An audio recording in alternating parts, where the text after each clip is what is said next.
The Bill and Kelly Show is recorded at Studio A at Executive Suite Squared in beautiful Hammond, Indiana.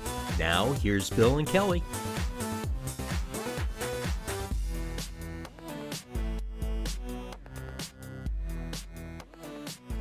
Hello, welcome to the Bill and Kelly Show. With us today, we have Sarah Ferraro, who is the director of Rise NWI, and actually the founder of Rise NWI, and Miranda Fishback, who is with the Legacy Foundation. Welcome to the Bill and Kelly Show. Thanks for having us on, Bill. We're so excited to be here. Oh, we're honored to have you. Believe me, this is Kelly and I are very excited about this opportunity to share this information with our viewers and listeners because we feel it's key. It's a very important thing in our community that people get out and vote and have their vote heard. And so, yeah, we're honored to have you on. And so what we thought we would do, I attended not too long ago, I think it was about a week and a half ago, a presentation that you put on over Zoom talking about the voter turnout in Lake County during the primary. And boy, I thought that was a powerful, very powerful communication that you did, specifically impacting how many people came out and how many people didn't. So at this point, I think I'm just going to turn it over to you, and you pretty much do the same thing that you did about a week and a half ago. So yeah. It's all yours. Sounds good. Thank you so much for this opportunity. And we follow your presentations, and we'll be honored to share this one and others. I think we're going to take a quick second to tell a little bit about who we are, because it's very important that we describe that a little bit. So RISE is a civic engagement training program of the Legacy Foundation. We're funded by them and also the Knight Foundation. Our focus areas are civic engagement, voter engagement, and strengthening activism here in focusing on Lake County, but the entire region. So, I voted. What can I do next to be an active citizen in my community? And it's very important that we stress that we are nonpartisan. So, we don't care about who that you vote for, but it's really important that you vote, and how can you take those next steps and be active in your community. I don't know if Miranda wants to share anything else about what RISE does. Yeah, so our big mission is to be a resource for you all to make a difference in your community. Whether that's you need resources to engage your neighbors and friends with how to register to vote, or how to actively make sure your voice is heard by contacting your elected officials. What do elected officials do for you? That's a big portion of our work. We want to make sure that everyone is voting not just engaged, but they're voting educated also.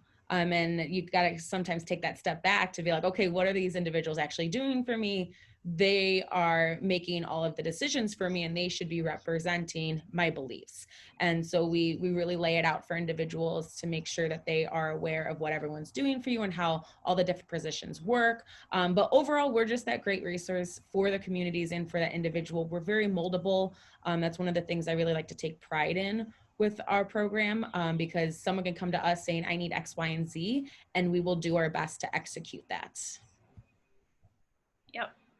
So we have digital presentations. We've done 4 virtual trainings over this last period of, having more virtual opportunities in our world, and printed materials. So if printed materials is something that you're interested in, whether it's flyers or we have a great brochure that we've created over time, and it's really, like Miranda said, everything we create is moldable, changeable.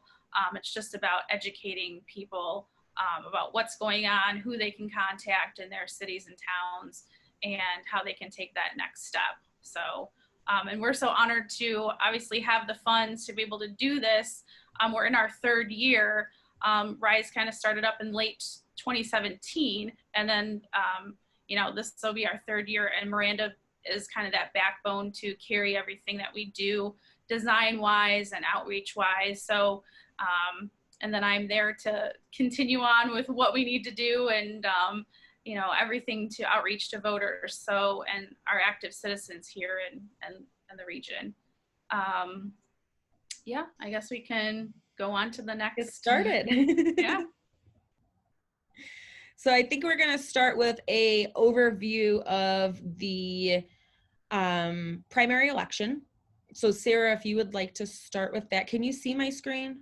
I can, and I have a printed version here, you know me, so. So what we're showing you is actually some slides from our presentation that was on June 30th. This is a graphic that we've been sharing too on our social media about how Lake County voters, how they voted in this past primary. And hopefully everybody that's listening knew that the primary was supposed to be May 5th.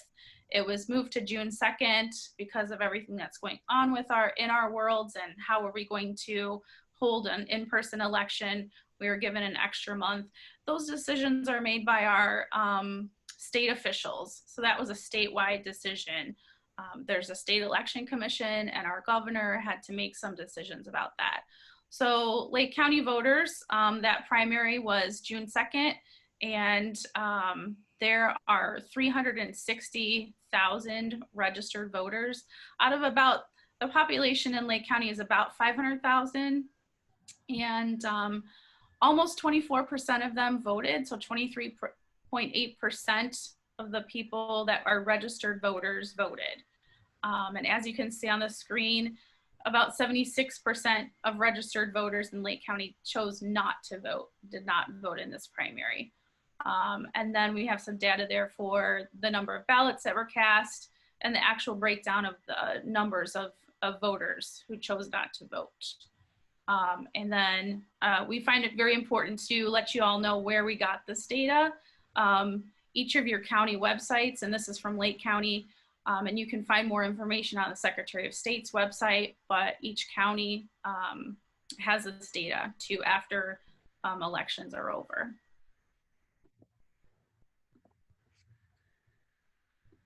So, and then we shared out the information. Obviously, this primary was very unique, and we're going into another, even a bigger election with the general election. So on November 3rd. How did people vote? Because we had that extra month and then we had, you know, uncertainty of how I'm going to cast my vote and safely cast my vote.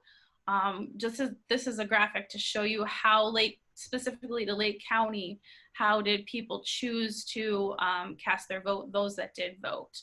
And 59% of the voters that did vote voted on election day, so on June 2nd. Early voting, there was a very small window. Just after Memorial Day, there was a short window, not even a week of early voting. Normally there's almost an entire month and 2 Saturdays. But like I said, the election commission and the governor shortened that because of COVID and having to deal with people, you know, being in close contact with each other and hoping to lessen those opportunities. And then absentee by mail. So that's the biggest thing that we kind of want to show you right here is that, especially in Lake County, there are a lot of registered voters, and those that chose to vote, 31% of them chose that voting by mail. So they wanted the ballot mailed to them in their mailbox so they could fill it out at home, and then that means that they would mail it back to the county, or they did also have the opportunity to drop it off to the Lake County office, and 31%. So the smaller box you see in the past, we pulled out some data to kind of see in 2018, that was another big year. There was a US Senate race in 2018, and this is just primary to primary. Now we're comparing, but 3.2% of the people that voted in 2018's primary voted by mail. And 2016, another big year because we had a presidential primary, similar to this year, also a presidential primary. Only 2.7% of the people that voted in Lake County chose to vote by mail. So that's a massive uptick in people choosing that option, which is phenomenal. But some things that we have to think about and discuss are ways that we can let more people know about the opportunity and ways that we can prepare our counties and prepare citizens so that they know the process. So just, and then the numbers along the side there are just the breakdown of how many people chose those options. But I think the circle, the breakout there shows you really just the impact of that increase with vote by mail. And then another thing that we wanted to share was, so there are 92 counties. There's an awesome graph there that Miranda produced of our state of Indiana. So we live in Lake County. Well, I know, and if you're listening to the show from another county, maybe you live in the surrounding county. But here in Lake County, we are the second largest county, second most populated county. So our most populated county, our largest county is Marion County, where Indianapolis is. And that's another, we just wanted to compare some data so that you could see in comparison to a couple of other counties. So that's showing you, you know, Lake County's turnout was about 10.5% less compared to 2016. Obviously, we had COVID in effect and people not wanting to come out, and there's other various reasons people not turning out in primaries. And then Porter County, their turnout was 13.5% less than the last presidential primary 2016. And Marion County was down 10.8%, our largest county. And then we just broke down so you could see their populations and why we chose these counties. But statewide, 14% less than 2016. So this year, statewide, the turnout was about 24%. And in 2016, the statewide turnout was 38%. So we're down, but we just want to show everybody kind of why. Obviously, COVID is a factor, and we know that that's still here. I know Miranda, you know, informed me that the governor is increasing the stage that we're at. I know there's like a 4.5 stage, and so that's staying on until the end of the month. So obviously we have to think about how are we going to behave, and how are our governmental agencies going to be able to help us with things like voting. And then voting by mail. So we told you that 31% of the Lake County voters that did vote in the primary chose to vote by mail, chose voting by mail. That means the ballot was sent to them in their mailbox and they had a paper to fill out. You can apply now. If this is something that you want to do for the general election, you have the opportunity to vote by mail. So IndianaVoters.com is the Secretary of State's website. This applies to any registered voter in Indiana, no matter what county you're in. You can go on IndianaVoters.com and log into your voter portal and apply for your absentee ballot now. It's a great idea to do that. I know I was sharing around a graphic personally from Common Cause that shows this is the time to get things in, because our county offices and the mail system might be overwhelmed with the amount of back and forth, of the amount of things that we're getting to them. So we're not trying to make anyone nervous, but we're just saying the state and the county offices are here to help you. Start making your plan now and thinking about how you're going to vote. But IndianaVoters.com is the site that you're going to go to. It does change to, don't be nervous, but it changes to IndianaVoters.in.gov. It's the same site. Log in there. There's a lot of opportunity to see who is on your ballot and get that absentee application.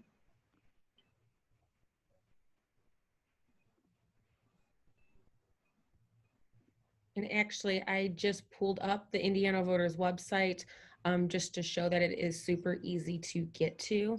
If you are interested in submitting your application to vote by mail, you would want to click the box that says vote by mail. And you can either log into your voter portal to submit the application online, or if you preferred to utilize the paper version, there are links down here that you can click on, and it will download a PDF of the official application. As Sarah mentioned, You do have to select a reason to vote by mail for November's election as of now. But there are 12 options that you can select. Pretty much everyone can fall into one of the categories. But if you do decide to use the printed version of the application, you are welcome to type in your responses. However, you must print it out and hand sign it. You have to have a wet signature if you are going to be submitting it via email or traditional mail, or dropping it off at your county election office, because a digital signature is not accepted. Only on the digital portal can you utilize a digital signature. Yeah, so that's the reasons are back in effect. The application as is this is how the application has always looked in Indiana. There have been small tweaks over time, but only this past primary did the State Election Commission and the governor decide to waive those reasons, having to select a reason. So for the general, you do not have to pick a party. That's the primary only, but you do need to select a reason. And as Miranda mentioned, there's 12 options there. So read those over closely, see if there's something that fits to you, and think of the possibilities. And don't forget to sign and date your form. But I'm going to always stress, if you have any questions, if you're not sure about a certain section, the best thing to do is to call your local county election office. So if you're in Lake County, the number is 755-3795. If you're in Porter County, it's 219-465-3485. So I'll repeat those later on in our interview here with all of you, but just reach out to your county office, and if you're having trouble or have a quick question, they are there to help you. We want you to get your absentee application in, or make your plan to vote, and they can absolutely answer any questions that you need. But feel free to reach out to us too, and we'll share the places that we're available on social media, and how to contact RISE as well.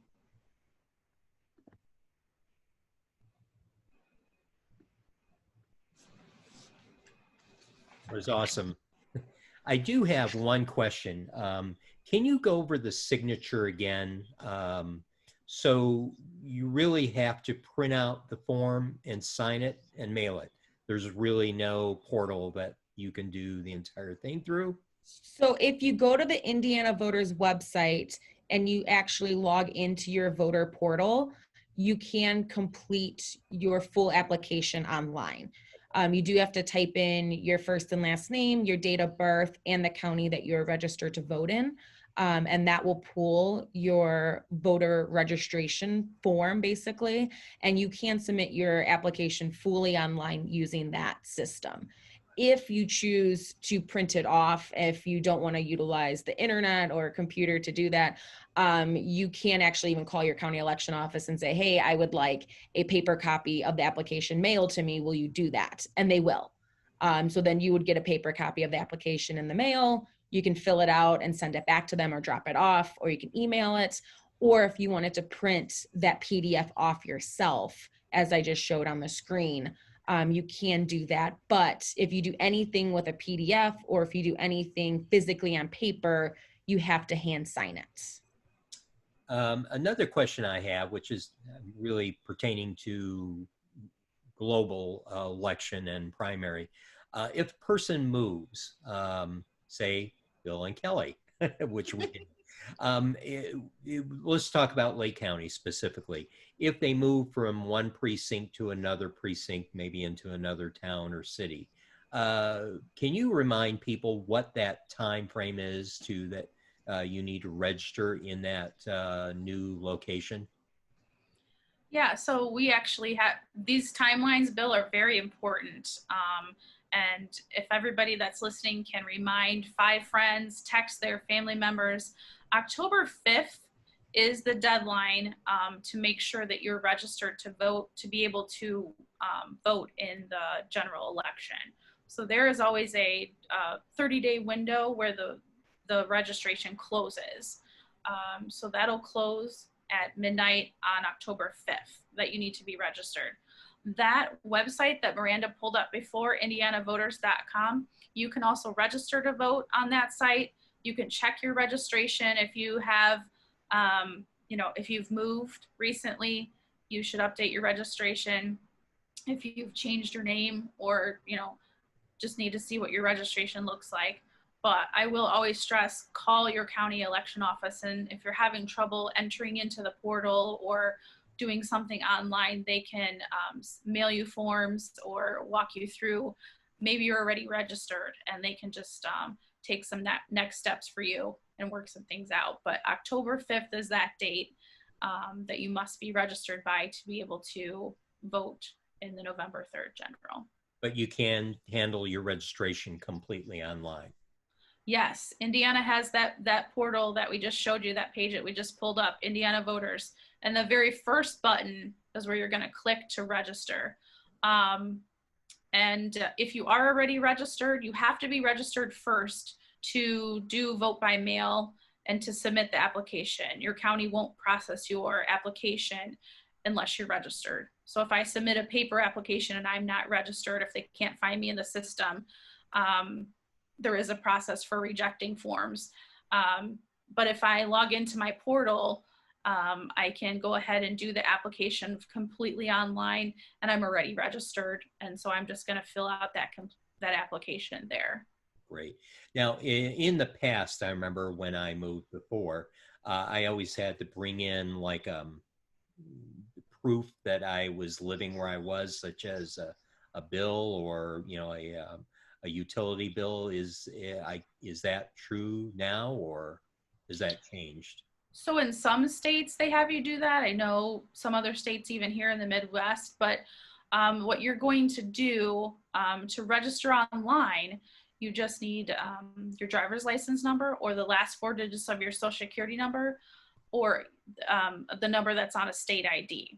Right. If you don't have the Indiana ID yet because you recently moved, you can use those last 4 digits of your social security number. I just helped someone today. She had moved from, I think it was Georgia, but she had skipped that line. We have to have that ID number in order to process your application. So you can fill out a paper form, but you have to have either the last 4 digits of your social or the driver's license or your state ID number. So if for some reason you don't have your ID yet, or getting to the BMV is an issue, call your county election office. They can mail you a form, or they're open now. You can come into their office and fill out a form, and they can process it with your last 4 digits of your social security number. Okay, that's good to know. All right, but in that case where you haven't changed your driver's license to the new address, it's probably a good idea to go into the election office then. Yeah, and you can, at the BMV, just so everybody understands, they now will ask you if you'd like to update your voter registration, and you can say yes or no at that period. This is a recent change in Indiana law that BMVs ask this, but you have to be in a BMV going there for regular business. They won't just register voters. If I go just in and say I want to register to vote, I have to be there for regular BMV business, and they'll ask that. So that then aligns with the Secretary of State's portal and system. So when those BMV registrations come in, they go to each county, and the county then processes those applications that came in through the BMV. Or if someone does it online, that's called an online registration, or if you submit a paper form. You cannot submit a paper form through email or fax. It has to be mailed in, because again, just like the absentee application, they need your signature. That signature on those forms is very important. If you do choose to vote by mail, they match up the signatures and check your ballot versus all the signatures that we have on file. Great. Boy, this has been a lot of information, a lot of helpful information. I really hope everyone out there took to heart our voter turnout. One thing I know is and this is something that I personally get emotional about, is particularly not just candidates, but whenever there is a question on the ballot for a referendum, and people don't get out and vote. And next thing you know, the way they found out is they all of a sudden get their tax bill and are shocked that there was a referendum. So I just want to urge everyone out there to keep in tune with that. And if you know there's a question on the ballot having to do with maybe a school referendum or a municipality referendum, it's so key that we all get out and express our opinions through our vote. So that, we at least know that, we had a chance to either participate, a yay or nay. So, that is another key thing that I think people need to know.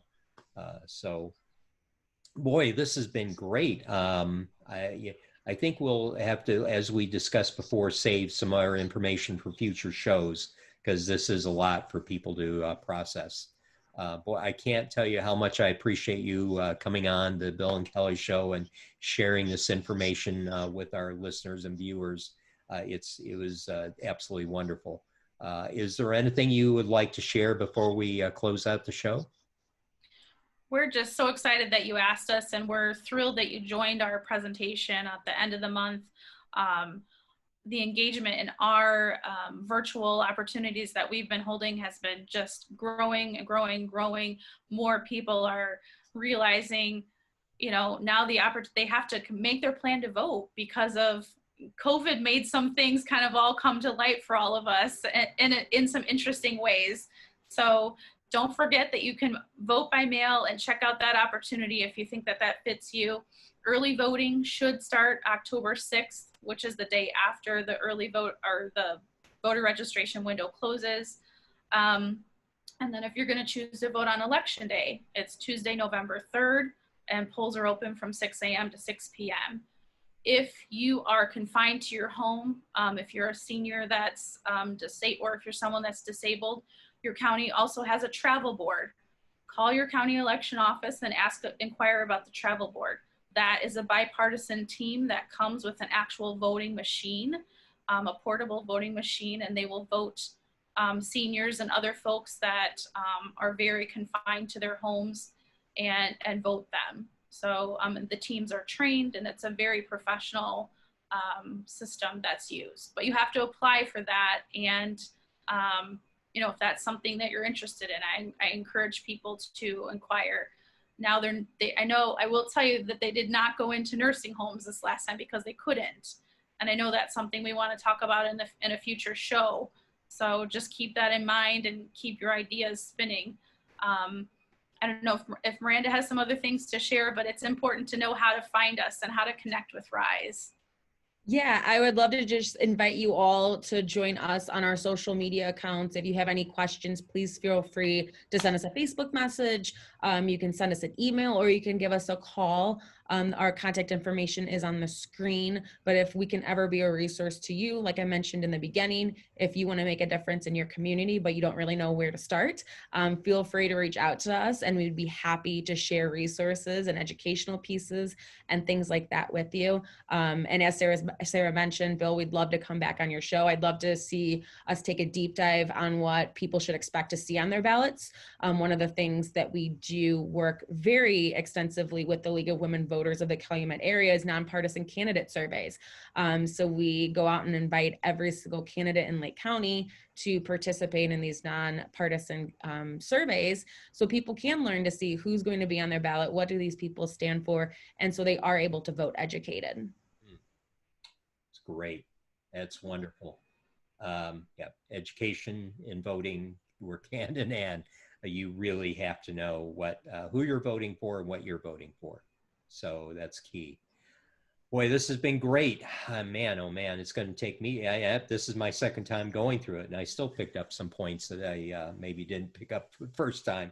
So listen, I want to wish you both a very safe and enjoyable day, and I would like to tell our listeners, be safe and be kind to everyone. And thank you for tuning in. Thank you, Sarah, and thank you for Miranda. And we'll say goodbye for now. Thanks, Bill. Thank you so much. Thank you.